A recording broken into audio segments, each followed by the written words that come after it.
انشاءاللہ اس کا جو نقصان ہے وہ پورا ہو جائے گا. سمجھ آ گیا؟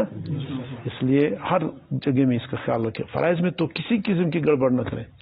فرائض نے یہ فرض روزہ ہے، فرض زکوٰۃ ہے، فرض حج ہے اور نماز ہے، واجب ہے، اس میں کسی قسم کی گڑبڑ نہ کرے اور فوراً اس پر اگر کوئی خطا ہو جائے فوراً اس کا اہتمام کرے. یہ اس کا نام اہتمام ہوتا ہے. سمجھ آئے؟ انشاءاللہ اللہ کے بندو، یہ جو اللہ کے تعلق کا جو زندگی ہے نا، دین والی زندگی، خدا کی قسم یہ بادشاہوں سے بڑھ کر زندگی ہے. اللہ دکھائے گا لیکن آہستہ آہستہ دکھائے گا، ایک دم نہیں دکھا ہوگا. جب خدا نخواستہ اس پٹلی سے اترو گے، پھر جب جہنم کی زندگی گزارو گے پتہ چلے گا وہ تو جنت والی زندگی تھی. یہ خدا کی قسم یہ جنت کی زندگی ہے، یہ سکون والی، اطمینان والی. تھوڑی روزی میں اللہ نے بے فکر کر دی ہے اور آرام سے سو گے، نیند آئے گا، سب کچھ آئے گا. آپ یہ دنیا کی چیزوں کو دیکھ دیکھ کر کے پریشان مت ہونا، کبھی اس کی طرف آنکھ اٹھا کر بھی مت دیکھو. یہ کچھ بھی نہیں ہے.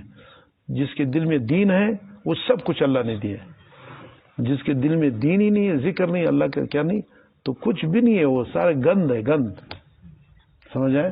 ایک آدمی جو باتھ روم کو صاف کرتا ہے، بنگی ہے نا، بنگی کو بدبو کا کوئی احساس ہوتا ہے؟